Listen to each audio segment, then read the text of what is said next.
দেখো সকালবেলা কোন মূর্খ আমি স্টেশনে গিয়েছি, গিয়ে দেখছি রাস্তাতে তেরেঙ্গাটা পড়ে আছে। আশেপাশে কত লোক রয়েছে, আমি ওনাদেরকে জিজ্ঞেস করলাম যে কী ব্যাপার, তেরেঙ্গাটা পড়ে গেছে, আপনারা দেখতে পাচ্ছেন না?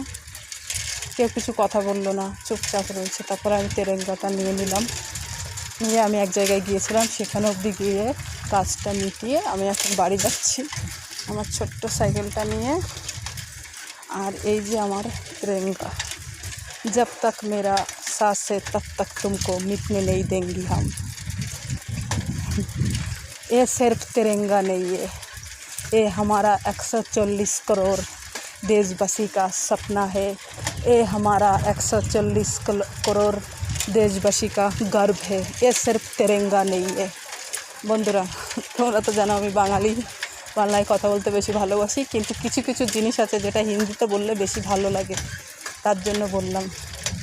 কিন্তু দেখো আমাদের এখন আমরা এমন একটা সময়ে চলে এসেছি, মানে ভালো জিনিসটা না কেউ দেখতে চায় না, বুঝতে চায় না, খারাপটাকে ভালো মনে করে। কিন্তু যারা অরিজিনালি ভালো মানুষ হয় তারা কখনো কিন্তু খারাপ হয় না, তারা ভালোই থাকে, তাদের মনটাও ভালো থাকে, তারা সবসময় ভালো থাকে। তা এখন অবধি আমাদের ভারতবর্ষে ভালো মানুষ আছে। এই তেরেঙ্গাটা পড়ে আছে কিন্তু কেউ দেখেও কিছু বলছে না। কত মানুষ এটার মধ্যে পাড়িয়ে চলে যাচ্ছে, বাইক চলে যাচ্ছে, সাইকেল চলে যাচ্ছে, কিন্তু এটা দেখে আমার হৃদয়টা টুকরো টুকরো হয়ে গেছে বন্ধুরা।